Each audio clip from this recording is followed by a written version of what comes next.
한국, 중국 없으면 아무것도 못하는 나라잖아. 중국 광저우의 대형 전자제품 유통회사 후계자 장웨이. 그는 태어나면서부터 돈이란 것이 무엇인지 고민해 본 적이 없었습니다. 그의 하루 일과는 단순했습니다. 아침엔 한 잔에 약 9만 원짜리 원두를 사용한 커피를 마시며 SNS에 사진을 올리고, 점심엔 전용 기사를 대동해 최고급 명품 매장에서 쇼핑을 하고, 저녁엔 광저우 최고급 호텔에서 중국 상류층 친구들과 어울리며 고급 와인을 마십니다. SNS에는 매일 그의 럭셔리한 삶이 담긴 게시물이 올라갔고, 그의 팬들은 부럽다, 역시 중국 재벌 2세 클래스라는 댓글을 남겼습니다. 웨이는 그 반응을 즐겼습니다. 최근 웨이의 귀에 거슬리는 말들이 들려오기 시작했습니다. 웨이야, 요즘 중국 젊은이들 한국 가는 거 엄청 유행이야. 너도 K드라마 보긴 봤지? 한국 스타일이 트렌드라더라. 우리 회사 직원들도 한국 가서 쇼핑하는 게 더 싸다고 하더라고. 그는 어이없다는 듯 코웃음을 쳤습니다. 한국이 뭐 얼마나 대단하다고? 그는 한국이 단순히 중국 덕분에 발전한 나라라고 생각했습니다. 특히 한국의 경제는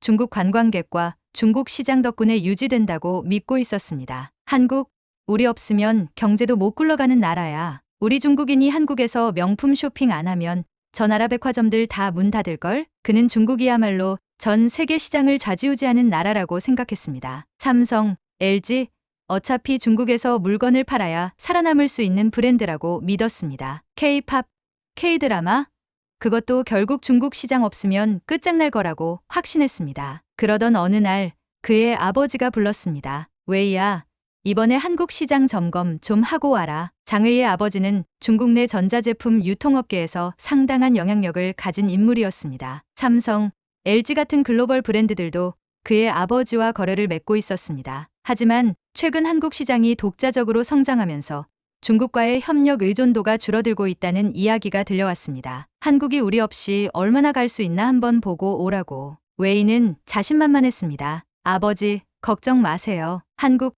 우리가 돈 좀 안 쓰면 바로 휘청이는 나라 아닙니까? 직접 가서 한국이 얼마나 우리한테 의존하는지 확인해 드릴게요. 그렇게 웨이는 곧장 한국 출장을 준비했습니다. 그는 보통 출장처럼 퍼스트 클래스 항공권을 예약했습니다. 그에게는 퍼스트 클래스 이외에는 평범한 사람들이 타는 것이었습니다. 나는 일반 승객들이랑 섞이는 거 딱 질색이야. 그는 비행기에서 고급 와인을 마시며 SNS에 사진을 올렸습니다. 이코노미 클래스, 그건 돈 없는 사람들이나 타는 거지. 난 가까운 한국도 퍼스트 클래스로 간다. 그의 게시물에는 수천 개의 좋아요가 달렸고, 팬들은 그의 럭셔리한 라이프 스타일을 부러워했습니다. 한국에서도 VIP 대접을 받을 거야. 아니, 오히려 한국 애들이 나를 모시겠지. 그는 서울 강남의 최고급 호텔을 예약했습니다. 1박에 수백만 원이 넘는 스위트룸, 전용 리무진 서비스, 개인 버틀러까지 포함된 곳이었습니다. 그는 이미 머릿속으로 한국에서의 완벽한 일정을 그렸습니다. 인천공항 도착하면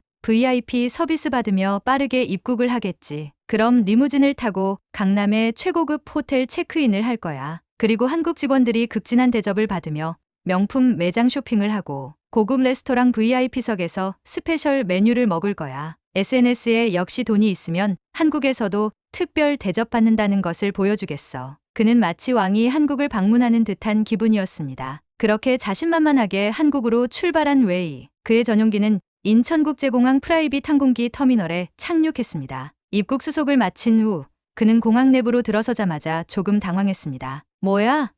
왜 이렇게 공항이 깨끗하지? 공항 내부는 먼지 하나 없이 깔끔했고 질서정연하게 움직이는 한국인들의 모습이 눈에 띄었습니다. 하지만 그는 대수롭지 않게 여겼습니다. 그래, 공항만 깨끗하겠지. 서울 시내는 다를 거야. 그는 VIP 서비스를 기대하며 공항 직원에게 다가갔습니다. 내 짐은 어디 있지? 수화물은 일반 수화물 벨트에서 찾아가시면 됩니다. 웨이는 당황했습니다. 다른 나라에서는 VIP 고객을 위해 따로 짐을 챙겨줬는데 한국에서는 그냥 일반 승객과 같은 취급을 받는 것이었습니다. 뭐야?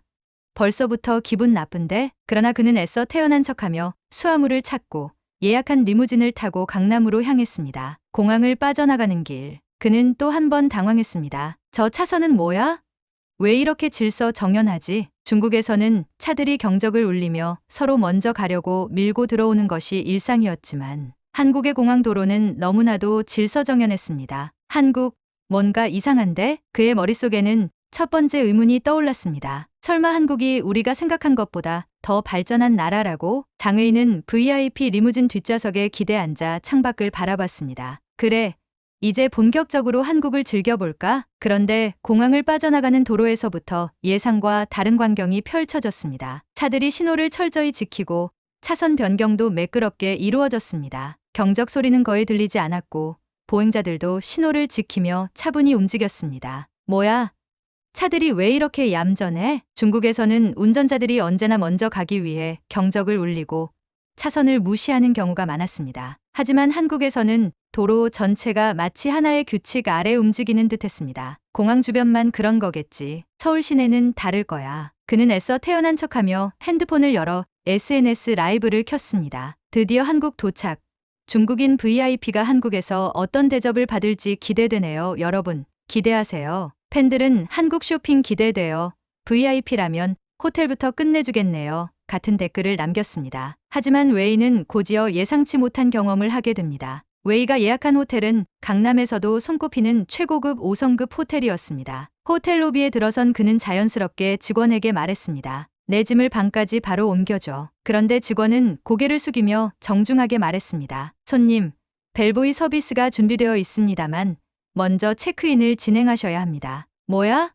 바로 짐을 가져다 주는 게 아니라 중국에서 그는 호텔에 도착하기만 하면 직원들이 그의 짐을 들고 알아서 방까지 옮겨주었습니다. 하지만 한국에서는 체크인을 먼저 하고 벨보이 서비스를 요청해야 하는 시스템이었습니다. 웨이는 짜증이 났지만 참고 체크인을 마쳤습니다. 그리고 곧장 호텔 라운지로 향했습니다. 그가 도착하자 직원이 다가왔습니다. 어서 오세요, 고객님. 좌석을 안내해 드리겠습니다. 그는 대충 손짓하며 말했습니다. 창가 자리 줘. 그런데 직원은 정중하게 웃으며 말했습니다. 죄송합니다. 창가 좌석은 예약제로 운영되고 있습니다. 웨이는 순간 귀를 의심했습니다. 뭐?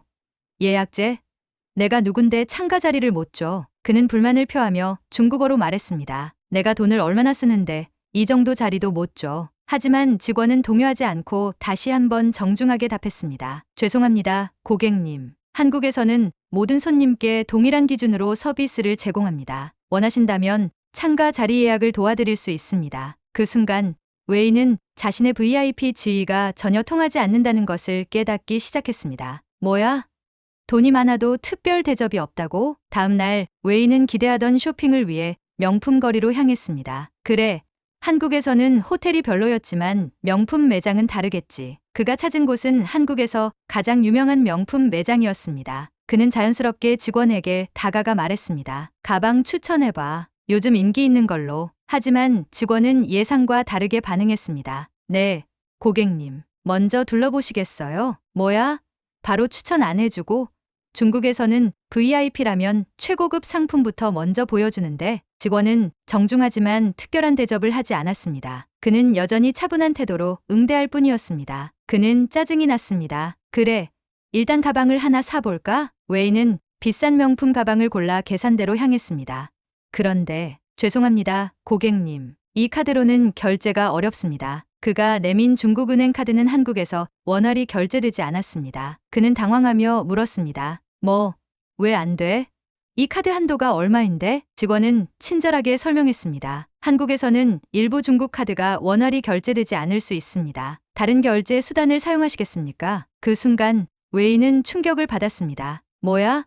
한국이 중국 돈을 필요로 하는 나라가 아니라고? 그는 중국에서 한국은 중국 경제에 의존하고 있다는 말을 들으며 자랐습니다. 그런데 현실은 전혀 달랐습니다. 한국은 이미 독립적인 경제 시스템을 운영하고 있었고 중국군이 없더라도 문제가 없어 보였습니다. 설마 내가 착각했던 건가? 그는 당황한 채 매장을 빠져나왔습니다. 그는 차분해지기 위해 거리로 나왔습니다. 그런데 또 한 가지 이상한 점을 발견했습니다. 왜 이렇게 거리가 깨끗하지? 중국에서는 길거리에 쓰레기가 흔했지만 서울의 도로는 먼지 하나 없이 깨끗했습니다. 그는 지하철을 타보기로 했습니다. 한국의 대중교통이 얼마나 불편한지 확인해보고 싶었습니다. 그러나 지하철에 들어서자마자 또 한 번 놀랐습니다. 사람들은 조용히 이동하며 시끄럽게 떠드는 사람이 없었고 깨끗한 환경, 냄새 없는 객실, 질서정연한 승객들. 그는 중국과는 너무나도 다른 풍경에 충격을 받았습니다. 이건 내가 알던 한국이 아니야. 그러던 중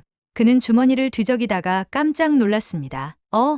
내 핸드폰 어디 갔지? 그는 당황하며 가방을 뒤지고 주머니를 다시 살펴보았지만 핸드폰이 보이지 않았습니다. 젠장, 설마 소매치기 당한 거야? 그는 순간 한국에서도 범죄가 없을 리 없다고 생각하며 짜증을 냈습니다. 하지만 지하철에서 내린 후 마지막으로 핸드폰을 썼던 곳을 떠올리며 영무원에게 도움을 요청했습니다. 저 혹시 지하철에서 핸드폰을 잃어버렸는데 어떻게 해야 하죠? 영무원은 차분하게 미소를 지으며 말했습니다. 조금만 기다려 주세요. 분실물센터에 확인해 보겠습니다. 그리고 몇 분 후, 선생님, 이거 맞으세요? 영무원이 건네준 것은 바로 웨이의 핸드폰이었습니다. 그는 눈을 크게 떴습니다. 그대로 있잖아. 그는 한국에서 핸드폰을 잃어버리면 찾기 힘들 거라고 생각했지만 이렇게 빠르게 되찾을 줄은 꿈에도 몰랐습니다. 그는 말없이 핸드폰을 받아들었습니다. 설마 한국이 중국보다 더 발전한 나라였어? 그의 머릿속이 복잡해지기 시작했습니다. 그래, 호텔과 명품 매장은 실망이었지만 한국 방문와는 다를 거야. 장웨이는 서울의 유명한 강남 클럽을 찾았습니다. 한국의 젊은이들이 많이 찾는 곳이니 자신이 돈을 얼마나 쓰는지 제대로 보여줄 기회라고 생각했습니다. 중국에서는 돈만 있으면 클럽을 통째로 빌릴 수도 있었고 VIP룸에서 최고급 샴페인을 터뜨리는 것이 당연했습니다. 한국에서도 같은 대접을 받을 거라고 믿었습니다. 그는 당당하게 입구로 걸어가 직원에게 말했습니다. VIP룸으로 안내해. 오늘 내가 이 클럽에서 제일 비싼 술을 주문할 거야. 하지만 직원은 미소를 띠며 단호하게 말했습니다. 죄송합니다, 고객님. 저희 VIP룸은 예약제로 운영됩니다. 현재 모든 룸이 예약 완료되었습니다. 순간 웨이는 황당했습니다. 뭐? 내가 돈을 쓰겠다는데도 안 된다고? 그는 지갑에서 수십만 원짜리 지폐 뭉치를 꺼내 직원 앞에서 흔들었습니다. 이거 줄 테니까 방 하나 내줘. 아니면 지금 VIP룸에 있는 사람보다 더 많이 낼 테니까 바꿔줘. 하지만 직원은 조용히 고개를 저었습니다. 고객님, 한국에서는 예약 시스템을 먼저 따릅니다. 돈을 더 내셔도 먼저 예약하신 분들보다 우선권을 드릴 수는 없습니다. 그 순간 웨이는 한국이 자신이 알던 나라와 전혀 다르다는 사실을 또 한 번 깨달았습니다. 중국이었다면 돈만 내면 룸을 비워주고 직원들이 최고의 서비스를 제공했겠지. 하지만 한국에서는 돈이 많아도 규칙이 먼저였습니다. 결국 그는 VIP룸이 아닌 곳에서 술을 마셔야 했습니다. 주변 한국인들은 친구들과 어울려 자유롭게 즐겼지만 웨이는 어딘가 소외된 기분이 들었습니다. 이 나라, 이상해. 클럽에서 나온 웨이는 호텔로 돌아가려고 했습니다. 호텔 리무진 서비스가 준비되어 있었지만 그는 일부러 택시를 타보기로 했습니다. 한국돈만 주면 택시도 내 마음대로 탈 수 있겠지. 그는 자신이 얼마나 특별 대우를 받을 수 있는지 확인해 보고 싶었습니다. 그런데 예상과 달리 택시 승강장에는 사람들이 길게 줄을 서 있었고 조용히 차례를 기다리고 있었습니다. 웨이는 조급한 마음에 앞줄로 가서 바로 택시에 타려 했습니다. 그런데 뒷줄에 서 있던 한 한국인이 조용히 말했습니다. 줄 서야 합니다. 웨이는 순간 당황했습니다. 뭐?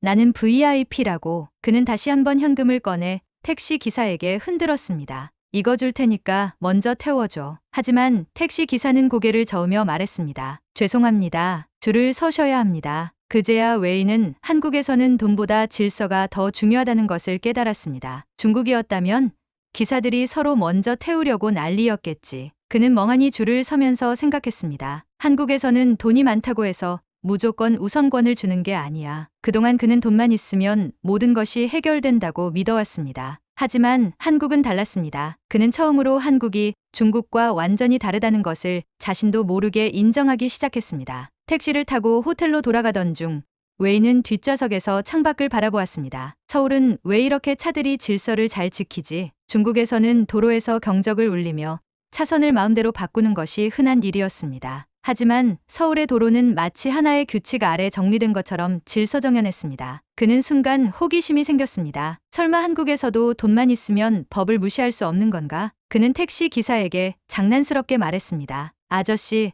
빨리 가 주세요. 제가 돈을 더 드릴게요. 하지만 택시 기사는 단호하게 말했습니다. 죄송합니다, 고객님. 제한 속도를 지켜야 합니다. 웨이는 실소를 터뜨렸습니다. 돈 더 드린다니까요?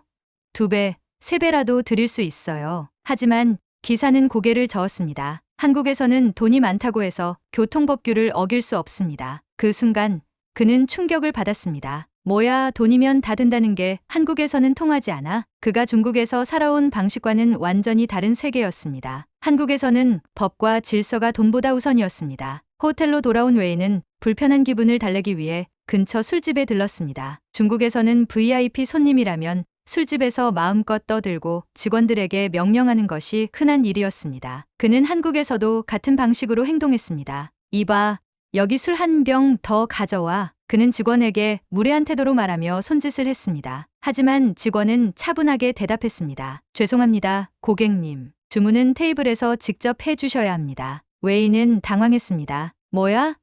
내가 VIP인데 직접 주문을 하라고? 옆 테이블에 있던 한국 손님들도 웨이를 힐끗 쳐다보았습니다. 그는 어딘가 불편한 기분이 들었습니다. 그리고 술이 몇 잔 더 들어가자 그는 점점 목소리가 커졌습니다. 한국, 우리가 없으면 망할 나라 아니야? 그 순간 옆에 있던 한국 손님이 조용히 말했습니다. 손님, 여기서는 그렇게 말씀하시면 안 됩니다. 웨이는 순간 당황했습니다. 뭐야?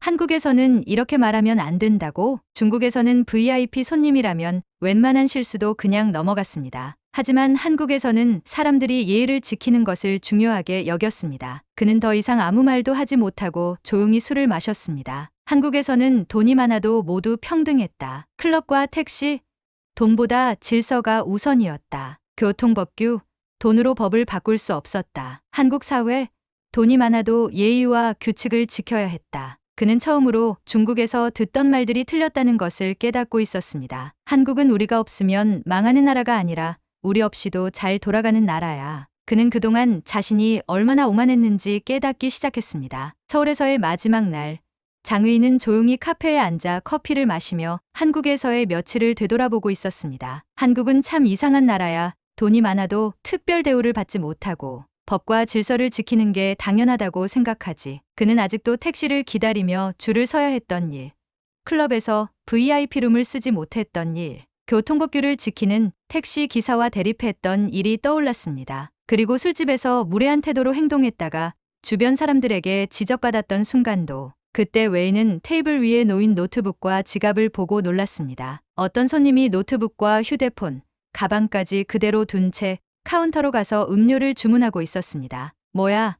저렇게 두고 가면 분명 없어질 텐데. 중국에서는 상상도 할 수 없는 일이었습니다. 조금이라도 방심하면 귀중품이 사라지는 것이 현실이었기 때문입니다. 하지만 한국에서는 사람들이 노트북과 가방을 테이블에 둔 채 자리를 비워도 아무도 그것을 훔쳐가지 않았습니다. 그는 의심스럽다는 듯 몇 분 동안 지켜보았지만 물건은 그대로 있었습니다. 한국 사람들은 정말 남의 물건을 함부로 가져가지 않는 걸까? 그 순간 그는 며칠 전 지하철에서 친구가 잃어버린 휴대폰을 되찾았던 기억이 떠올랐습니다. 한국에서는 물건을 잃어버려도 되찾을 가능성이 높다는 말이 사실이었던 것입니다. 그는 커피를 마시며 창밖을 바라보았습니다. 서울의 거리는 깨끗했고 사람들은 각자의 자리에서 바쁘게 움직이고 있었습니다. 한국은 우리가 없으면 망하는 나라라고 생각했는데 전혀 그렇지 않아. 그는 그동안 자신이 얼마나 오만했는지 다시금 깨달았습니다. 한국을 떠나기 전 그는 마지막으로 인천국제공항 면세점을 들렀습니다. 그래도 한국에서 마지막 쇼핑 정도는 즐겨야지. 그는 중국에서 인기가 많은 명품 브랜드 매장을 찾았지만 그곳에는 이미 수많은 중국인 관광객들로 붐비고 있었습니다. 그리고 그는 이상한 점을 깨달았습니다. 뭐야? 왜 중국인들이 몰려있는 곳은 이렇게 복잡하지? 한국 직원들은 정중했지만 특별히 중국인들에게 더 친절하지도 더 무관심하지도 않았습니다. 그저 평범한 고객 대하듯 응대하고 있었습니다. 그는 순간 깨달았습니다. 한국은 우리 중국인을 VIP로 대하는 것이 아니었어. 그냥 돈 쓰는 평범한 고객으로 보고 있었을 뿐이야. 그는 지금까지 한국이 중국인들에게 의존한다고 생각했습니다. 하지만 한국은 이미 자신들만의 시스템을 갖추고 있었고 중국인들이 아무리 돈을 써도 특별한 대접을 받지 못했습니다. 그가 생각했던 VIP 대접은 한국에서는 존재하지 않는 것이었습니다. 그는 면세점을 나와 출국장으로 향하면서 묘한 기분이 들었습니다. 중국에서 늘 듣던 말 한국은 중국 없으면 안 되는 나라라고 했는데 사실이 아니었어. 그는 인정하고 싶지 않았지만 한국은 자체적으로도 충분히 강한 나라였습니다. 비행기에 탑승한 그는 창가에 앉아 한국의 야경을 내려다보았습니다. 이 나라, 생각했던 것보다 훨씬 더 발전한 나라야. 그는 SNS 라이브 방송을 켜려고 했습니다. 하지만 이전과는 달랐습니다. 처음 한국에 도착했을 때 그는 한국에서는 VIP 대접을 받을 것이다. 돈이면 다 될 것이다 라고 자신만만하게 말했지만 이제는 그런 말을 할 수 없었습니다. 대신 그는 천천히 글을 쓰기 시작했습니다. 나는 한국을 너무 얕봤다. 그는 그동안 한국을 단순히 중국의 영향을 받는 작은 나라라고 생각했지만 직접 경험해보니 완전히 다른 현실을 마주하게 되었습니다. 한국은 우리가 없으면 망할 나라가 아니라 우리 없이도 잘 살아가는 나라다. 그는 이 글을 올릴지 말지 고민했습니다. 만약 이 사실을 솔직하게 이야기하면 중국 팬들이 반발할 수도 있었습니다. 하지만 그는 결국 올리기로 했습니다. 왜냐하면 그는 진짜 한국을 경험했기 때문이었습니다. 며칠 후 웨이의 SNS에는 한국 여행에 대한 이야기가 화제가 되었습니다. VIP 대접을 받으려고 했지만 한국에서는 돈보다 질서와 규칙이 먼저였다. 한국에서는 돈이 많다고 해서 법을 어길 수 없었다. 나는 한국을 오해하고 있었다. 한국은 강한 나라였다. 그의 솔직한 고백에 일부 중국 네티즌들은 불편한 반응을 보였습니다. 너 한국한테 세뇌당한 거 아니야? 중국이 없으면 한국은 아무것도 아니야. 한국이 그렇게 좋으면 거기 가서 살아. 하지만 웨이는 이제 그런 말들이 의미 없다는 것을 알고 있었습니다. 왜냐하면 그는 직접 경험했고 직접 느꼈기 때문이었습니다. 그는 마지막으로 자신의 SNS에 짧은 글을 남겼습니다. 언젠가 다시 한국을 찾게 된다면 이번에는 조금 더 겸손한 마음을 가지겠습니다. 그가 타고 있는 비행기가 활주로를 박차고 하늘로 날아올랐습니다. 그의 마음속에도 이제 한국은 더 이상 우리 없으면 망할 나라가 아니었습니다. 그는 그렇게 새로운 시선으로 한국을 바라보며 중국으로 돌아갔습니다. 안녕하세요. 제 이름은 리밍입니다. 저는 중국 베이징에서 패션 디자이너로 일하고 있습니다. 어렸을 때부터 저는 단순하고 분명한 원칙을 믿으며 살아왔어요. 돈이면 안 되는 일이 없다. 부모님도 저에게 늘 이렇게 말씀하셨습니다. 돈이 있으면 사람도 움직이고 원하는 걸 얻을 수 있어. 패션 업계에서 성공하기 위해서는 실력도 중요하지만 돈과 네트워크가 더 큰 힘을 발휘하곤 합니다. 그래서 저는 돈으로 문제를 해결하는 데 익숙해졌고 그런 방식이 당연하다고 생각하며 살았죠. 이번 태국 여행도 마찬가지였어요. 제가 너무 바쁜 일상 속에서 잠시 쉬고 싶어서 떠난 여행이었지만 마음 한구석에는 돈만 있으면 태국에서도 최고의 대우를 받을 수 있을 거야 라는 생각이 있었습니다. 그런데 방콕에 도착한 첫날 밤,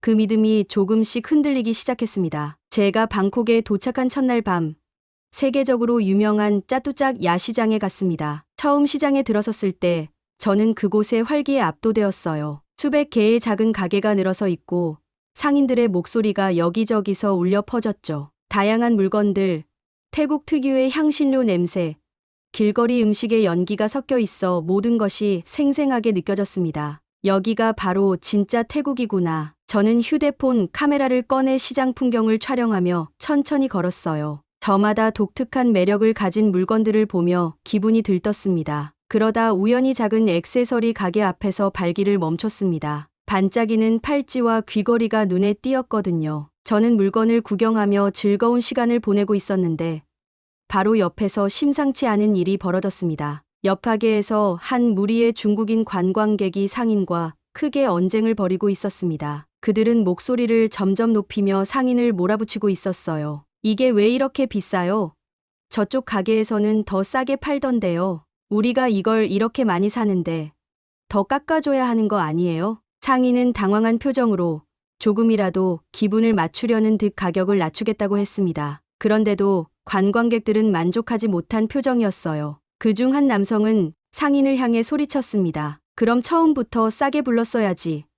이건 사기잖아요. 결국 상인은 어쩔 수 없다는 듯 손을 들어 올리며 마지못해 가격을 낮추었습니다. 그러나 마지막 순간에 한 여성이 돈을 상인에게 던지듯 내밀었고 그들의 무례한 태도에 상인의 얼굴은 완전히 굳어버렸습니다. 저는 옆에서 이 장면을 지켜보며 얼굴이 화끈거렸어요. 같은 중국인이라는 사실이 부끄럽게 느껴졌습니다. 상인의 차가운 표정이 제 마음에 무겁게 남았습니다. 저건 좀 심했어. 그들의 행동이 상인에게 얼마나 불쾌하게 느껴졌을지 생각하니 괜히 주변을 둘러보게 되었습니다. 혹시라도 사람들이 저를 그들과 같은 부류로 보지 않을까 걱정됐어요. 그런데 바로 그때였습니다. 중국인 무리가 떠난 자리에 한국인 커플이 다가왔습니다. 젊은 남녀가 서로 손을 잡고 웃으며 가게로 들어섰습니다. 그들은 상인을 향해 밝게 인사를 건넸습니다. 안녕하세요. 이거 너무 예쁜데요.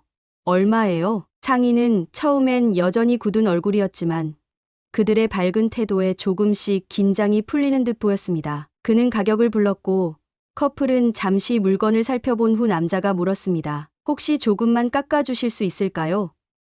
제가 여자친구에게 선물로 주고 싶어서요. 그 말에 상인은 미소를 지으며 고개를 끄덕였고 둘은 기뻐하며 물건을 골랐습니다. 그들이 돈을 내는 순간 남자는 조심스럽게 상인의 손에 돈을 건네며 말했습니다. 감사합니다. 물건 정말 마음에 들어요. 상인은 밝게 웃으며 작은 선물을 꺼내 그들에게 건넸습니다. 이건 제가 드리는 선물이니까 태국에서 좋은 추억 만드세요. 한국인 커플은 깜짝 놀라며 연신 고개를 숙이며 감사 인사를 했습니다. 그들의 뒷모습은 시장의 활기 속에서도 유난히 따뜻하게 느껴졌습니다. 저는 그 장면을 보며 가슴 속에 묘한 감정이 생겼습니다. 같은 관광객인데 왜 태국 상인은 한국인들에게만 그렇게 친절했을까요? 한국인 커플은 저나 중국인 관광객처럼 더 저렴하게 흥정을 시도할 수도 있었을 텐데 왜 그러지 않았을까요? 그리고 상인은 왜 그들에게 특별한 선물을 줬을까요? 사실 저는 태국에 오기 전까지 돈이 모든 문제를 해결한다고 믿었어요. 돈이 많으면 좋은 서비스를 받을 자격이 있다고 생각했습니다. 그런데 오늘 밤 목격한 한국인 커플의 행동은 그 믿음을 흔들기 시작했습니다. 혹시 내가 잘못 생각했던 걸까? 돈이 아니라 다른 무언가가 더 중요한 건 아닐까? 그날 밤 저는 호텔로 돌아가는 길 내내 이 질문을 곱씹었습니다. 그리고 이 작은 의문이 제 태국 여행을 완전히 바꿔놓을 줄은 꿈에도 몰랐습니다. 두 번째 날 아침이 밝았습니다. 하지만 저는 어제 야시장에서의 일이 계속 마음에 남아 있었습니다. 왜 같은 관광객인데 한국인들은 특별한 대우를 받는 걸까? 이 질문이 머릿속을 떠나지 않았어요. 저는 호텔 조식 뷔페로 향했습니다. 마음을 가라앉히고 태국에서의 하루를 즐기기로 했죠. 그런데 뷔페에서 또다시 한국인 가족을 보게 되었습니다. 한국인 가족은 조용히 줄을 서서 차례를 기다리고 있었습니다. 가족 중 어린아이가 줄 앞쪽으로 나가려 하자 어머니가 아이의 손을 잡고 이렇게 말했어요. 줄은 차례대로 서야지. 다른 사람도 기다리고 있잖아. 그 말을 들은 아이는 고개를 끄덕이며 다시 제자리로 돌아왔습니다. 저는 그 장면을 보며 무언가 찔리는 기분이 들었습니다. 사실 저는 줄이 길면 직원에게 먼저 부탁해 앞서 받으려 하거나 눈치껏 스치기를 하던 습관이 있었거든요. 제 차례가 되어 커피를 받으러 갔을 때 직원의 태도는 이상하게 차가웠습니다. 여기 있습니다. 말은 친절했지만 표정은 딱딱했어요. 그런데 바로 뒤에서 커피를 받는 한국인 가족을 보니 직원은 환하게 웃으며 말했습니다. 좋은 아침 되세요. 그 작은 차이는 묘하게 제 마음에 걸렸습니다. 왜 그들에겐 다르게 대하는 걸까? 그저 우연일까? 저는 고개를 흔들며 마음을 정리하려 했지만 어제 야시장에서 느꼈던 찜찜한 기분이 다시 떠올랐습니다. 그날 오후 저는 다시 시장으로 향했습니다. 전날에는 사고 싶은 물건을 제대로 고르지 못해 아쉬웠거든요. 시장에서 저는 우연히 또 한 무리의 한국인 여행객을 보게 되었습니다. 젊은 남녀 3명이 상인과 유쾌하게 대화를 나누고 있었습니다. 이거 정말 예쁜데요. 혹시 다른 색상도 있나요? 남자 중 한 명이 상인에게 밝게 묻자 상인은 웃으며 다양한 색상의 물건을 꺼내 보였습니다. 이게 더 인기 많아요. 이건 제가 추천하는 색상이고요. 그들은 상인의 이야기를 귀 기울여 들으며 고개를 끄덕였고 흥정도 유쾌하게 이어졌습니다. 이거 3개 사면 조금 더 깎아주실 수 있을까요? 그 말에 상인은 잠시 망설이다 결국 웃으며 동의했습니다. 좋아요. 대신 다음에도 또 오세요. 그들은 웃으며 물건을 사고 상인에게 감사합니다 라고 크게 외쳤습니다. 상인은 그들에게 손을 흔들며 배웅했습니다. 그 모습을 보며 저는 다시 고민에 빠졌습니다. 나도 저렇게 하면 될까? 아니, 그런다고 다르겠어? 그러나 시도는 해보기로 했습니다. 저는 한 가게에 들어가 물건을 고르고 상인에게 다가갔습니다. 이건 얼마예요? 상인은 숫자를 말했고 저는 즉시 대답했습니다. 너무 비싸잖아요. 더 싸게 해줘야 해요. 제 말에 상인은 잠시 침묵하더니 아무 말 없이 고개를 저었습니다. 결국 저는 원하는 가격에 물건을 사지 못했습니다. 가게를 나오며 저는 기분이 언짢았습니다. 도대체 뭐가 문제인 거야? 왜 나는 이렇게 어렵지? 호텔로 돌아온 저녁, 저는 로비 라운지에서 우연히 한국인 여행객 소연을 만났습니다. 혼자 여행을 온 그녀는 친절한 태도로 먼저 말을 걸어왔습니다. 여행은 즐겁게 하고 계세요? 그녀의 환한 미소가 이상하게 진심처럼 느껴졌습니다. 저는 용기를 내어 물었습니다. 한국 사람들은 태국에서 항상 이렇게 특별한 대우를 받나요? 소연은 잠시 생각하더니 말했습니다. 대우라기보단 태국 사람들이 예의 있는 태도를 좋아하는 것 같아요. 서로 존중하려고 하면 좋은 반응이 돌아오더라고요. 그녀는 태국에서의 경험을 들려줬습니다. 시장에서는 상인의 이름을 묻거나 그들이 추천하는 물건에 대해 이야기를 나누는 게 좋아요. 그런 대화가 신뢰를 만들어 주거든요. 저는 순간 전날의 제 행동이 떠올랐습니다. 저는 상인에게 물건의 가격만 요구했을 뿐 그의 말을 들어본 적이 없었죠. 소연의 말을 듣고 저는 작은 깨달음을 얻었습니다. 혹시 내가 너무 내 방식을 고집했던 건 아닐까? 다음 날 저는 다시 시장으로 갔습니다. 이번에는 조금 다르게 해보려고 마음먹었습니다. 한 상점에서 장신구를 고르던 저는 상인에게 웃으며 말했습니다. 이거 정말 예쁘네요. 혹시 이 색상 말고 다른 색상도 있나요? 상인은 살짝 놀란 표정을 지었지만 이내 미소를 보이며 말했습니다. 네, 물론이죠. 여기 보세요. 저는 물건을 고르며 상인과 짧은 대화를 나눴습니다. 그리고 가격을 물었을 때 상인이 부른 값에서 조금 낮게 제안했습니다. 혹시 조금만 깎아주실 수 있을까요? 선물로 사려고 하는데요. 상인은 잠시 고민하더니 웃으며 동의했습니다. 좋아요.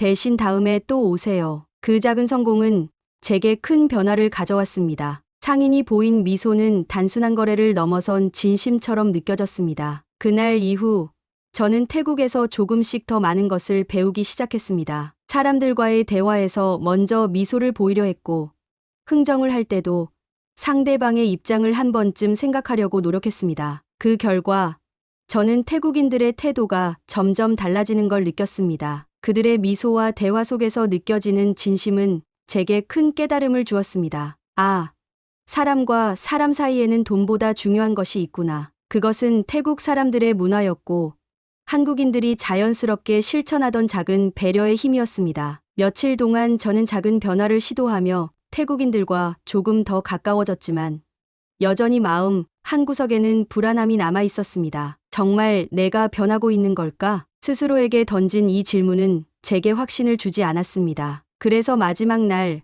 저는 더 의미 있는 선물을 사서 친구들에게 태국에서의 경험을 전해주기로 했습니다. 그 선택은 저를 새로운 깨달음으로 이끌게 될 줄은 몰랐죠. 저는 다시 야시장으로 향했습니다. 그곳은 여행객들에게 유명한 장소였고 다양한 전통 물건들을 만날 수 있는 곳이었습니다. 저는 그 중에서도 눈에 띄는 가죽 제품 가게에 들어섰습니다. 가게에는 정교하게 만들어진 가죽 가방과 지갑들이 진열되어 있었습니다. 그중 하나가 특히 눈에 들어왔어요. 심플하면서도 고급스러운 디자인이 마음에 들었죠. 이건 얼마인가요? 점원이 가격을 말했습니다. 하지만 저에겐 조금 비싸게 느껴졌습니다. 너무 비싸요. 더 싸게 해주실 수 있나요? 점원은 잠시 고민하더니 고개를 끄덕이며 약간의 할인을 제안했습니다. 그러나 저는 만족하지 않았습니다. 이 가격도 여전히 비싸요. 이건 그 정도 가치가 없는 것 같거든요. 순간 점원의 표정이 굳어졌습니다. 그는 더 이상 미소를 보이지 않았고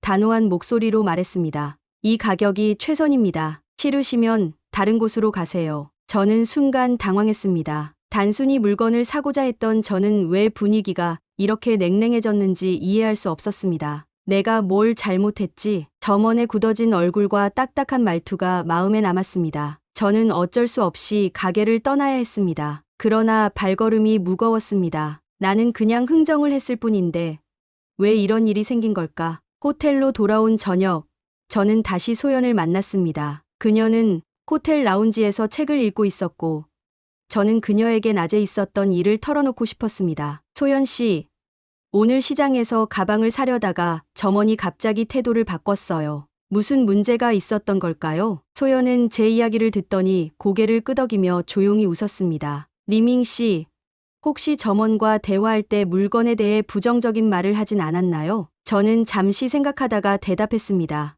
제가 그 물건이 그 가격만큼의 가치는 없다고 말했어요. 그건 사실이었잖아요. 소연은 한숨을 쉬며 말했습니다. 태국에서는 물건의 가치를 비판하는 건 곧 그 물건을 만든 사람에 대한 비판으로 받아들여질 수 있어요. 특히 시장에서는요. 상인들은 자신의 물건에 자부심을 갖고 있기 때문에 그런 말을 들으면 마음이 상할 수밖에 없죠. 그녀는 자신의 경험을 들려주었습니다. 저도 태국에 처음 왔을 때 비슷한 실수를 했어요. 물건의 단점을 지적하면서 가격을 낮추려 했는데 점원이 굳은 표정으로 저를 쳐다보더라고요. 그때 깨달았어요. 물건을 존중하지 않으면 결국 사람도 존중받지 못한다는 거요. 그녀의 말이 제게 묵직하게 다가왔습니다. 아, 그래서 그 점원이 그런 표정을 지었던 거구나. 저는 자신도 모르게 고개를 끄덕이며 중얼거렸습니다. 제가 잘못했네요. 소연은 미소를 지으며 말했습니다. 다음에 흥정을 시도할 땐 먼저 칭찬부터 해보세요.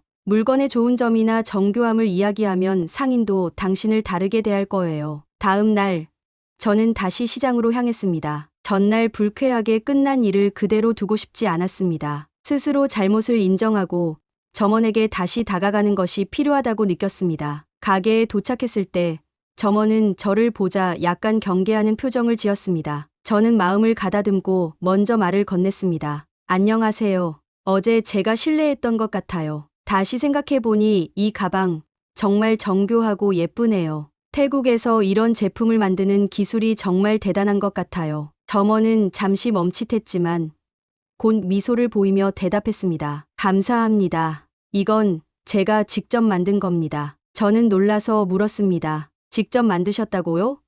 정말 대단하시네요. 이렇게 정교한 제품을 만드신다니 많은 시간과 노력이 들어갔겠어요. 점원의 얼굴은 점점 밝아졌습니다. 그는 제품을 만드는 과정을 간단히 설명해 줬습니다. 가죽을 고르고 재단하고 손으로 바느질하는 모든 과정을 직접 한다고 했습니다. 그의 이야기를 들으니 물건이 다르게 보이기 시작했습니다. 저는 웃으며 말했습니다. 이 가방 정말 마음에 들어요. 그런데 예산이 조금 부족해서요. 혹시 조금만 가격을 낮춰주실 수 있을까요? 점원은 잠시 고민하더니 고개를 끄덕였습니다. 좋아요. 대신 제가 당신에게 작은 선물을 드릴게요. 그는 가방과 함께 작은 카드 지갑을 건네줬습니다. 태국에서 좋은 기억 많이 만드세요. 그 순간 저는 마음 깊은 곳에서부터 감사함이 밀려왔습니다. 물건보다 더 값진 선물을 받은 기분이었거든요. 호텔로 돌아오는 길, 저는 많은 생각을 했습니다. 처음 태국에 왔을 땐 돈이 모든 걸 해결한다고 믿었지. 하지만 진심, 어린 태도와 작은 배려가 사람의 마음을 여는 힘이란 걸 이제야 알게 되었어. 이 깨달음은 단순히 태국에서의 경험에 그치지 않았습니다. 저는 앞으로 사람들과의 관계에서 더 많은 것을 배워야겠다고 다짐했습니다. 저는 호텔방에 앉아 가죽 가방과 카드 지갑을 바라보았습니다. 이 두 가지 물건은 단순한 기념품이 아니었습니다. 그것은 제가 태국에서 겪은 변화와 배움을 상징하는 특별한 선물이었습니다. 처음 태국에 도착했을 때 저는 돈으로 모든 걸 해결할 수 있다고 믿었죠. 하지만 짧은 며칠 동안 저는 그 믿음이 얼마나 비좁은 사고였는지를 깨달았습니다. 진심과 배려가 얼마나 큰 차이를 만들어내는지 몸소 경험한 거죠. 그런 저의 생각은 마지막 날에도 시험대에 오르게 됐습니다. 호텔 로비에서 체크아웃을 마친 뒤 저는 소연을 만나 작별 인사를 나누었습니다. 리밍 씨, 여행 잘 마무리하셨어요? 소연은 여전히 따뜻한 미소를 지으며 저를 바라보았습니다. 저는 고개를 끄덕이며 진심을 담아 말했습니다. 네, 정말 많은 걸 배웠어요. 특히 당신 덕분에요. 제 행동이 다른 사람들에게 어떤 영향을 줄 수 있는지 깨닫게 됐습니다. 정말 고맙습니다. 소연은 잠시 제 말을 곱씹더니 손을 내밀며 말했습니다. 저도 리밍 씨와의 대화에서 배운 게 많았어요. 사람이 변한다는 건 쉽지 않은 일이지만 그 첫걸음을 내디딘 당신을 응원할게요. 저는 그녀의 손을 꼭 잡으며 답했습니다. 앞으로도 이 깨달음을 잊지 않고 살아갈게요. 다음에 한국에 갈 기회가 생기면 꼭 소연 씨를 찾아뵙고 싶어요. 그럼 꼭 연락 주세요. 함께 좋은 추억을 만들어 봐요. 소연과의 마지막 대화는 제게 새로운 시작을 향한 응원처럼 느껴졌습니다. 공항으로 가는 택시 안, 저는 점원이 건넸던 카드 지갑을 다시 한번 꺼내 들었습니다. 지갑 안에는 작은 메모가 들어 있었죠. 당신의 미소가 저를 행복하게 했습니다. 태국에서 좋은 기억 많이 만드세요. 그 짧은 문장이 제 마음을 두드렸습니다. 이건 단순한 선물이 아니야. 그가 나에게 전하고 싶었던 마음이었어. 저는 조용히 지갑을 닫고 제 자신에게 작은 약속을 했습니다. 앞으로 내가 만나는 사람들에게도 이런 진심을 나눌 거야. 공항에 도착한 후 저는 출국 수속을 마치고 대기실로 이동했습니다. 그리고 그곳에서 작지만 중요한 사건을 맞이했습니다. 대기실 구석에는 나이가 지긋한 외국인 부부가 서 있었습니다. 그들은 태국 직원과 대화를 나누고 있었지만 서로의 말을 제대로 이해하지 못하는 듯했습니다. 부부는 서류를 손에 든 채 답답한 표정으로 서 있었고 직원 역시 난처한 얼굴로 서 있었습니다. 저는 그 장면을 보며 잠시 멈칫했습니다. 내가 나서도 되는 걸까? 괜히 끼어들었다가 더 혼란을 주는 건 아닐까? 그때 태국에서 점원이 제게 보여준 미소가 떠올랐습니다. 그 사람은 내가 먼저 다가가길 기다렸어. 그리고 나는 그로 인해 변할 수 있었잖아. 저는 용기를 내어 부부에게 다가가 조심스럽게 물었습니다. 제가 도와드릴까요? 부부는 제 말을 듣고 안도한 표정을 지으며 고개를 끄덕였습니다. 저는 간단한 영어로 상황을 파악하고 그들이 원하는 사항을 직원에게 전달했습니다. 직원은 감사의 미소를 지으며 일을 처리했고 부부는 제 손을 꼭 잡으며 말했습니다. 정말 고맙습니다. 당신이 없었으면 힘들 뻔했어요. 그들의 따뜻한 말에 제 마음속에서 작은 뿌듯함이 피어올랐습니다. 아, 내가 배운 것을 이렇게 실천할 수 있구나. 중국으로 돌아온 뒤 저는 다시 일상으로 복귀했습니다. 하지만 태국에서의 경험은 제 삶의 작은 물결을 만들어내고 있었습니다. 회사에서 동료들과 점심을 먹을 때 저는 처음으로 식당 직원에게 고맙습니다라고 말했습니다. 그 순간 동료들과 직원이 놀란 듯 저를 바라봤습니다. 저는 웃으며 다시 한번 인사를 건넸습니다. 맛있게 잘 먹었습니다. 고맙습니다. 이 작은 변화는 저 자신을 더 나은 방향으로 이끄는 첫걸음이었습니다. 며칠 뒤 회사 프로젝트 회의에서 의견 충돌이 있었습니다. 예전 같았으면 저는 감정을 드러내며 강하게 반박했을 겁니다. 하지만 이번에는 조금 다르게 접근했습니다. 내 의견도 충분히 이해가 돼. 그런데 이 방법도 한번 생각해 볼 수 있지 않을까? 제 말에 동료는 잠시 생각한 뒤 고개를 끄덕이며 의견을 조율하기 시작했습니다. 그 순간 저는 작은 성취감을 느꼈습니다. 주말에 저는 태국에서 사온 가죽 가방과 카드 지갑을 친구들에게 선물했습니다. 이 가방은 태국의 한 상인이 직접 만든 거야. 정성이 가득 담긴 물건이지. 친구들은 가방을 받아들고 감탄했습니다. 진짜 예쁘다. 태국에는 이런 물건도 있었구나. 저는 점원과의 이야기를 들려주며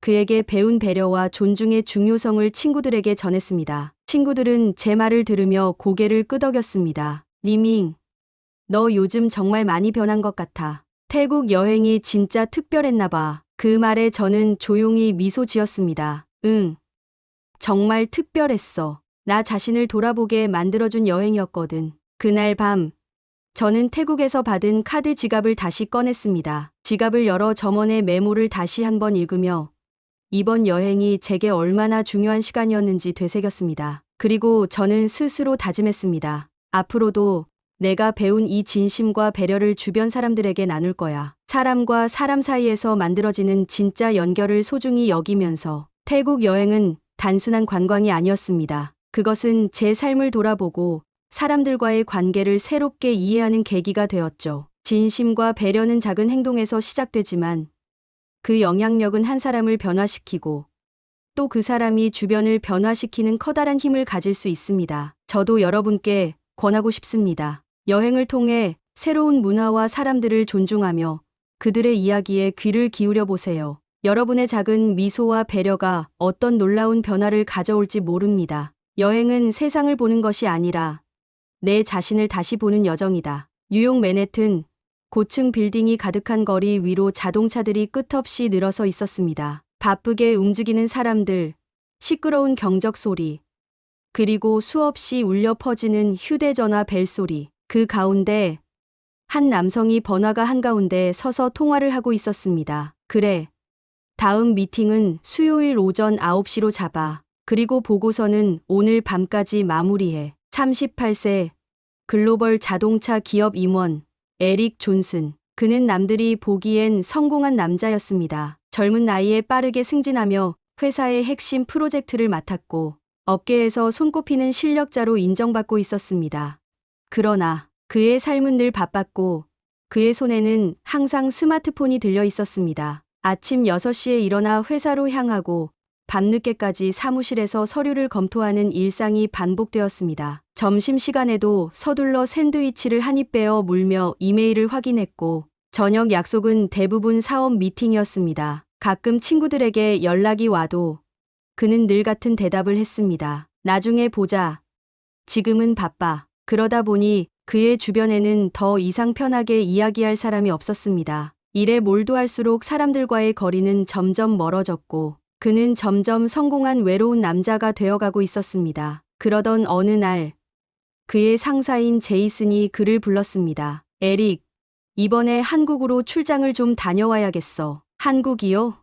에릭은 예상치 못한 출장 소식에 놀랐습니다. 그는 유럽과 미국 시장을 주로 담당했기에 아시아 출장은 그에게 낯선 일이었습니다. 한국의 자동차 회사 협업 논의를 할 예정이야. 내가 직접 가서 계약 관련 프레젠테이션을 해줘. 제이슨의 말에 에릭은 잠시 고민했습니다. 한국이라 한 번도 가본 적 없는 나라. 그곳에서 무엇을 기대해야 할지 막연하기만 했습니다. 그러나 그는 곧 고개를 끄덕였습니다. 알겠습니다. 그렇게 그는 뉴욕을 떠나 한국으로 향하게 되었습니다. 2시간의 비행 끝에 인천국제공항에 도착하였습니다. 창밖으로 보이는 서울의 풍경은 그에게 낯설면서도 신선한 느낌을 주었습니다. 뉴욕과는 다르게 높은 빌딩들 사이로 조용한 한옥이 자리 잡고 있었고, 거리에는 사람들이 빠르게 움직이고 있었습니다. 생각보다 훨씬 현대적인 도시군. 그는 공항에서 짐을 찾고 회사에서 예약해둔 호텔로 이동하려 했습니다. 원래 계획대로라면 회사 측에서 배정한 차량이 공항에서 그를 픽업할 예정이었지만 예상치 못한 문제가 발생했습니다. 죄송합니다. 에릭 씨, 공항 픽업 차량이 갑작스럽게 문제가 생겨서 택시를 이용하셔야 할 것 같습니다. 회사 담당자로부터 온 메시지를 보고 에릭은 깊은 한숨을 내쉬었습니다. 이런 기본적인 것도 제대로 준비가 안 되어 있다니. 그는 불만스러웠지만 어쩔 수 없이 공항 앞에서 택시를 잡기로 하였습니다. 공항 앞에는 여러 대의 택시가 줄지어 서 있었습니다. 그의 눈에 유독 깔끔한 검은색 택시 한 대가 들어왔습니다. 운전석에는 60대 후반쯤 되어 보이는 중년 남성이 앉아 있었습니다. 짙은 회색 점퍼를 입고 단정한 안경을 쓴 그는 조용히 라디오를 듣고 있었습니다. 에릭은 곧장 그 차에 다가갔습니다. 안녕하세요. 그가 영어로 인사하자 기사님은 반갑게 고개를 끄덕이며 대답했습니다. Welcome to Korea. 예상보다 유창한 영어였습니다. 에릭은 살짝 놀라며 택시에 올라탔습니다. 서울 시내에 있는 호텔로 가주세요. 기사님은 미소를 지으며 말했습니다. 알겠습니다. 편하게 가세요. 그렇게 차가 출발하였습니다. 처음엔 그저 조용한 택시 이동이 될 줄 알았습니다. 그러나 이 기사님은 평범한 사람이 아니었습니다. 미국에서 오셨죠? 에릭은 기사님의 말을 듣고 고개를 끄덕였습니다. 네, 뉴욕에서 왔습니다. 오, 뉴욕. 제가 젊었을 때 뉴욕을 한번 가본 적이 있습니다. 참 바쁘고 빠르게 돌아가는 도시였어요. 에릭은 피곤한 상태였지만 기사님의 말에 자연스럽게 대답하였습니다. 네, 맞습니다. 뉴욕은 언제나 바쁘죠. 기사님은 백미러를 보며 빙긋이 웃었습니다. 그런데 바쁘다는 게 꼭 좋은 건가요? 에릭은 순간 당황하였습니다. 그는 지금까지 수많은 택시를 타보았지만 이렇게 심오한 질문을 던지는 기사는 처음이었습니다. 무슨 말씀이신지요? 뉴욕에서 성공한 사람들은 다들 바쁘게 삽니다. 하지만 그 바쁨 속에서 자기 자신을 잃어버리는 사람도 많죠. 에릭은 순간 말을 잇지 못했습니다. 그 말이 묘하게 그의 마음을 건드렸기 때문이었습니다. 기사님은 조용히 도로를 바라보며 운전을 이어갔습니다. 인생이란 게 가끔은 목적지만 보지 말고 주변 풍경도 좀 바라봐야 하는 거 아닐까요? 그 말에 에릭은 창밖을 바라보았습니다. 서울의 야경이 아름답게 펼쳐져 있었습니다. 그러나 그는 여태껏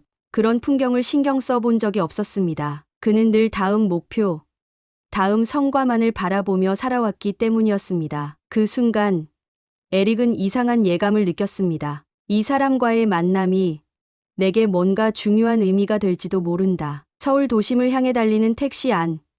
에릭은 창밖의 풍경을 바라보며 박태수 기사님의 말을 곱씹고 있었습니다. 바쁘다는 게 꼭 좋은 건가요? 그 질문이 계속 머릿속에 맴돌았습니다. 뉴욕에서는 바쁠수록 성공한 사람으로 여겨졌고 그 역시 그런 사고방식에 익숙해져 있었습니다. 그러나 박 기사님의 말은 그가 당연하게 생각했던 가치관을 흔들어 놓았습니다. 그가 생각에 잠긴 사이 박 기사님이 부드러운 목소리로 말을 이었습니다. 저는 택시를 운전한 지 벌써 30년이 넘었습니다. 에릭은 흥미를 느끼며 고개를 돌렸습니다. 30년이요? 네. 처음에는 생계를 위해 시작했지만 지금은 이 일이 참 좋습니다. 수많은 사람을 만나고 그들의 이야기를 들으며 배우는 것이 많거든요. 에릭은 뉴욕에서 만난 사람들과 비교하며 잠시 생각에 잠겼습니다. 그곳에서는 더 좋은 직업을 찾기 위해 끊임없이 움직였고 지금 하는 일에 만족한다고 말하는 사람을 찾기 어려웠습니다. 그는 조심스럽게 물었습니다. 그럼 기사님께서는 지금 하는 일이 만족스러우신가요? 박 기사님은 빙그레 웃으며 고개를 끄덕였습니다. 네. 저는 제 일이 참 좋습니다. 물론 힘든 날도 있지만 덕분에 많은 것을 배웠거든요. 예를 들면요. 사람마다 사는 방식이 다 다르다는 걸 깨달았습니다. 누군가는 돈이 가장 중요하다고 하고 누군가는 가족이 최고라고 하고 또 어떤 사람은 자유가 행복이라고 하더군요. 정답은 없어요. 결국 자기한테 맞는 삶을 찾는 게 가장 중요하지요. 에릭은 창밖을 바라보며 기사님의 말을 곱씹었습니다. 나는 지금 어떤 삶을 원하고 있지? 그러나 그는 그 질문에 쉽게 답할 수 없었습니다. 택시는 서울 도심으로 들어서고 있었습니다. 고층 빌딩들의 불빛이 네온사인처럼 반짝였고 거리는 활기로 가득 차 있었습니다. 그때 박 기사님이 조용히 물었습니다. 호텔에 도착하기 전에 혹시 식사하실 계획이 있으신가요? 에릭은 피곤했지만 배가 고프다는 사실을 깨달았습니다. 뉴욕에서 비행기를 타기 전부터 정신없이 바빠서 제대로 된 식사를 하지 못했기 때문이었습니다.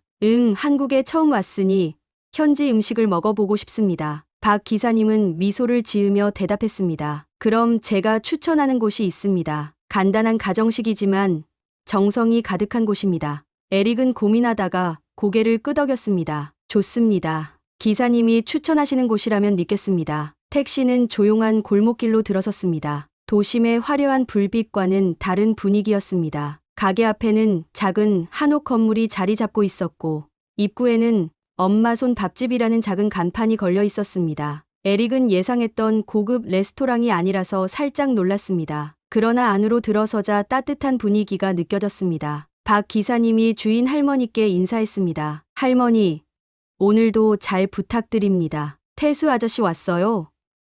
오늘도 기사님들과 함께 오셨어요? 아니요. 오늘은 특별한 손님을 모시고 왔습니다. 미국에서 오신 분이에요. 할머니는 환한 미소를 지으며 에릭을 바라보았습니다. 멀리서 오셨군요. 어서 오세요. 그 따뜻한 환영이 이상하게도 마음을 편안하게 만들었습니다. 에릭은 자리에 앉았고 곧 밥상이 차려졌습니다. 김치찌개, 잡채, 계란말이, 그리고 따뜻한 밥 한 공기. 그는 조심스럽게 한 입을 떠먹었습니다. 뜨끈한 국물과 깊은 맛이 입안에 퍼졌습니다. 이거 굉장한데요. 그동안 뉴욕에서 바쁘게 살아오느라 이렇게 따뜻한 집밥을 먹어본 적이 언제였는지 기억조차 나지 않았습니다. 식사를 마친 후 에릭은 한 가지 깨달았습니다. 나는 너무 바쁘게 살아오면서 이런 작은 행복들을 잊고 있었구나. 다음 날 에릭은 자동차 회사 모터스에서 중요한 미팅을 가졌습니다. 그는 한국 기업과의 첫 만남이었기에 철저히 준비해 갔습니다. 그러나 예상과는 달리 한국의 직장 문화는 뉴욕과 많이 달랐습니다. 미팅이 끝난 후 한국 직원들이 저녁 식사를 함께 하자고 제안했습니다. 에릭 씨, 오늘 저녁 같이 하시죠. 뉴욕에서는 업무가 끝나면 바로 퇴근하는 문화였지만 한국에서는 회식 문화가 중요한 것 같았습니다. 그는 잠시 고민했지만 박 기사님과의 경험이 떠올랐습니다. 한번 한국의 문화를 경험해보는 것도 나쁘지 않겠군. 그는 미소를 지으며 대답했습니다. 좋습니다. 함께 가겠습니다. 출장 마지막 날, 에릭은 호텔방에서 창밖을 바라보았습니다. 며칠 동안 한국에서 경험한 것들이 머릿속을 스쳐 지나갔습니다. 박 기사님과의 대화, 따뜻한 한식당, 그리고 모터스의 사람들. 그는 스스로에게 묻기 시작했습니다. 나는 지금까지 무엇을 위해 이렇게 바쁘게 살아왔을까? 성공, 돈, 커리어? 그러나 정작 중요한 것들을 놓치고 있었다는 사실을 깨닫고 있었습니다. 그때 박 기사님에게서 메시지가 왔습니다. 공항 가기 전에 잠시 들를 곳이 있습니다. 에릭은 잠시 망설였지만 곧 답장을 보냈습니다. 좋습니다. 마지막으로 기사님과 함께 시간을 보내고 싶습니다. 그렇게 그는 또 한 번 예상치 못한 여정에 나서게 되었습니다. 택시는 서울 도심을 벗어나 조용한 도로를 달리고 있었습니다. 창밖으로는 아침 햇살이 부드럽게 내려앉고 있었고 에릭은 어디로 가는지도 모른 채 창가에 기대어 있었습니다. 그는 여전히 혼란스러웠습니다. 뉴욕에서 보냈던 날들과 한국에서의 며칠을 비교하면 마치 전혀 다른 두 개의 세상을 경험한 것 같았습니다. 박 기사님이 운전대를 잡은 채 조용히 말을 꺼냈습니다. 에릭 씨, 뉴욕으로 돌아가면 다시 바쁜 일상이 기다리고 있겠지요? 에릭은 고개를 끄덕였습니다. 네. 아마도요. 회사를 떠나 있는 동안에도 이메일이 수십 통씩 쌓였을 겁니다. 박 기사님은 빙그레 웃으며 고개를 끄덕였습니다. 그렇겠지요. 하지만 오늘은 잠시 그 생각을 내려놓고 제가 가는 곳을 한번 보시겠어요? 에릭은 깊은 숨을 내쉬었습니다. 좋습니다. 어디로 가는지 궁금하군요. 그렇게 택시는 목적지를 향해 달려가고 있었습니다. 차는 오래된 골목길로 들어섰습니다. 이곳은 서울의 번화가와는 전혀 다른 분위기였습니다. 좁은 골목에는 작은 가게들이 늘어서 있었고 벽에는 낡은 간판들이 걸려 있었습니다. 그러나 사람들의 얼굴에는 평온함이 가득했고 가게 앞에서는 상인들이 정겨운 인사를 나누고 있었습니다. 박 기사님은 차를 한쪽에 세운 뒤 에릭을 바라보며 말했습니다. 내리시지요. 걸으면서 이야기하고 싶습니다. 에릭은 문을 열고 차에서 내렸습니다. 골목길을 따라 걸으며 박 기사님은 한 건물을 가리켰습니다. 작은 빵집이었습니다. 유리창 너머로 보이는 내부는 단순했지만 한 남성이 정성스럽게 반죽을 빚고 있는 모습이 보였습니다. 여기가 어디인가요? 박 기사님은 미소를 지으며 대답했습니다. 이 빵집은 제가 오랫동안 다녔던 곳입니다. 그리고 이곳 주인은 한때 저처럼 회사를 다니다가 전혀 다른 길을 선택한 사람이기도 하지요. 에릭은 의아한 표정을 지었습니다. 그 말은 저 빵집 주인도 한때는 바쁘게 살았다는 뜻인가요? 그렇습니다. 그는 대기업에서 15년 동안 일했지만 결국 지금의 삶을 선택했습니다. 그리고 지금은 어느 때보다 행복하다고 하더군요. 에릭은 유리창을 통해 빵을 만드는 남성을 바라보았습니다. 그의 얼굴에는 여유가 묻어나 있었고 손님들과 주고받는 대화에서도 따뜻함이 느껴졌습니다. 그는 여전히 고민에 빠져 있었습니다. 나는 정말 지금과 다른 삶을 살 수 있을까? 박 기사님은 조용히 덧붙였습니다. 에릭 씨, 우리는 가끔 길을 잃어야만 새로운 길을 찾을 수 있습니다. 빵집 주인도 그리고 저도 한때는 길을 잃고 방황했습니다. 하지만 그 덕분에 더 나은 길을 찾을 수 있었지요. 에릭은 깊은 생각에 잠겼습니다. 조용한 거리를 걸으며 박 기사님은 다시 입을 열었습니다. 에릭 씨, 저는 예전엔 지금과 다른 삶을 살았습니다. 에릭은 그를 바라보며 물었습니다. 다른 삶이요? 박 기사님은 잠시 먼 곳을 바라보다가 다시 말을 이었습니다. 저도 한때는 아주 바쁘게 살았어요. 성공이 전부라고 생각하면서 앞만 보고 달렸지요. 하지만 결국 중요한 것을 놓치고 나서야 깨달았습니다. 에릭은 그의 말에 귀를 기울였습니다. 무슨 일이 있었나요? 박 기사님은 잠시 깊은 숨을 내쉬었습니다. 저는 원래 중소기업에서 임원으로 일했습니다. 그때는 가족보다 일, 친구보다 실적이 더 중요하다고 생각했지요. 그러다 보니 집에서도 늘 늦게 들어갔고 아내와 아이들과 보내는 시간도 점점 줄어들었습니다. 그는 씁쓸한 미소를 지었습니다. 그러던 어느 날 제 아들이 갑자기 많이 아팠습니다. 하지만 저는 중요한 미팅이 있어서 병원에 가지 않았어요. 나 없으면 안 된다고 생각하면서 말이죠. 에릭은 가슴이 철렁 내려앉는 기분이었습니다. 그런데 그날 밤 병원에서 연락이 왔습니다. 아들이 위독하다는 소식이었어요. 저는 급히 병원으로 갔지만 결국 아들은 제 손을 잡지 못하고 떠났습니다. 박 기사님은 조용히 연못을 바라보았습니다. 에릭은 아무 말도 할 수 없었습니다. 그의 가슴 속에서도 뭔가가 무너지는 듯한 느낌이 들었습니다. 박 기사님이 다시 입을 열었습니다. 그때 깨달았습니다. 내가 지키고 싶었던 것은 회사도 성과도 승진도 아니었습니다. 가장 소중한 것을 뒤늦게 알아버렸지요. 그의 목소리에는 깊은 후회가 담겨 있었습니다. 그 이후로 저는 회사를 그만두고 택시를 몰기 시작했습니다. 그리고 손님들에게서 다양한 인생 이야기를 들으며 진정한 행복이 무엇인지 다시 생각해 보기로 했습니다. 박 기사님의 이야기를 들으며 에릭의 머릿속이 복잡해졌습니다. 그는 뉴욕에서 누구보다 열심히 일하며 성공을 이루었습니다. 하지만 지금 돌이켜보니 그는 가족, 친구, 그리고 자신을 위한 시간조차 없었습니다. 나는 지금까지 제대로 살아온 걸까? 그는 자신에게 묻고 싶었지만 대답할 수 없었습니다. 그때 박 기사님이 마지막으로 말을 건넸습니다. 에릭 씨, 앞으로 어디로 가시든 가끔은 주변을 돌아보세요. 길을 잃을까 걱정하지 마시고요. 에릭은 미소를 지으며 고개를 끄덕였습니다. 감사합니다, 기사님.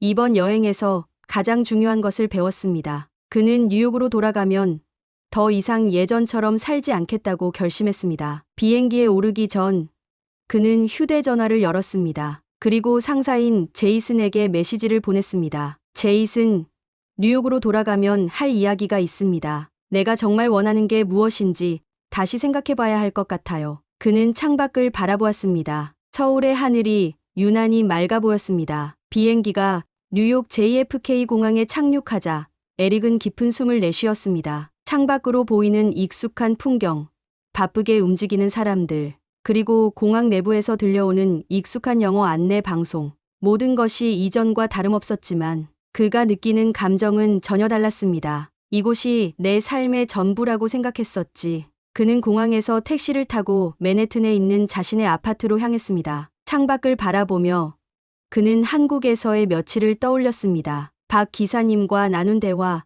한식당에서의 따뜻한 밥 한 끼, 그리고 오래된 빵집 앞에서 들었던 이야기. 그 모든 순간이 그를 변화시키고 있었습니다. 뉴욕은 여전히 빠르게 돌아가고 있었습니다. 거리는 바쁘게 움직이는 사람들로 가득했고 신호등이 바뀌자마자 차들이 쏜살같이 달려나갔습니다. 하지만 에릭은 이제 이 속도에 휩쓸리고 싶지 않았습니다. 다음 날 아침, 에릭은 출근 준비를 하면서도 이전처럼 서두르지 않았습니다. 그는 여유롭게 커피를 내리고 창가에 앉아 뉴욕의 아침 하늘을 바라보았습니다. 그리고 곧 사무실로 향했습니다. 회사에 도착하자마자 그는 늘 하던 대로 책상 앞에 앉아 이메일을 확인했습니다. 그동안 쌓인 수십 통의 이메일들, 미팅 요청, 급한 업무 지시들. 예전 같았으면 그는 한숨을 내쉬며 곧바로 처리하기 시작했겠지만 이번에는 잠시 화면을 바라보다가 천천히 정리하기 시작했습니다. 그때 상사인 제이슨이 다가왔습니다. 에릭, 한국 출장은 어땠나? 그의 질문에 에릭은 잠시 망설이다가 솔직히 대답했습니다. 많은 것을 배우고 돌아왔습니다. 그리고 저 스스로에 대해서도 다시 생각해 보게 되었습니다. 제이슨은 이해한 표정을 지었습니다. 다시 생각해 봤다고? 무슨 뜻인가? 에릭은 책상을 정리하며 조용히 말을 이었습니다. 제이슨, 우리는 너무 바쁘게 일하고 있습니다. 하지만 정말 중요한 것을 놓치고 있는 건 아닐까요? 제이슨은 미간을 찌푸리며 그를 바라보았습니다. 갑자기 웬 철학적인 이야기야? 자네답지 않군.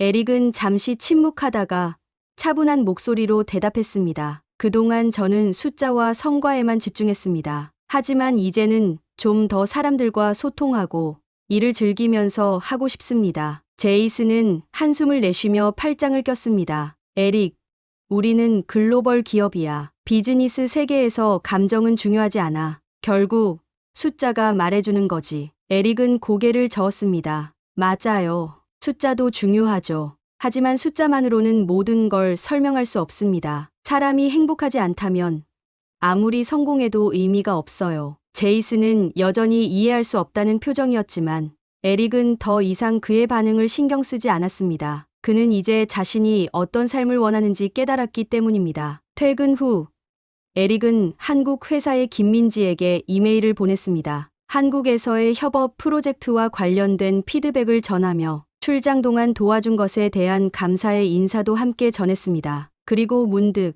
박 기사님에게도 연락하고 싶다는 생각이 들었습니다. 그는 한국에서 받은 명함을 꺼내어 조심스럽게 메시지를 작성했습니다. 박 기사님, 안녕하세요. 뉴욕으로 돌아와 다시 일상을 시작했습니다. 하지만 이번 여행 덕분에 많은 것을 배우고 삶을 다시 돌아보게 되었습니다. 정말 감사합니다. 잠시 후 박 기사님에게서 답장이 왔습니다. 에릭 씨, 뉴욕에서도 잘 지내고 계신다니 다행입니다. 그곳에서도 가끔은 주변을 돌아보며 여유를 즐기셨으면 좋겠습니다. 언제든 다시 한국에 오시면 연락 주세요. 기다리고 있겠습니다. 에릭은 미소를 지으며 휴대전화를 내려놓았습니다. 그는 이제 한국에서 배운 것들을 뉴욕에서도 실천해 보기로 결심했습니다. 몇 주 후, 에릭은 회사에서 작은 변화를 시도하기 시작했습니다. 그는 직원들과 더 많은 대화를 나누었고, 회의 중에도 단순히 성과만을 강조하는 것이 아니라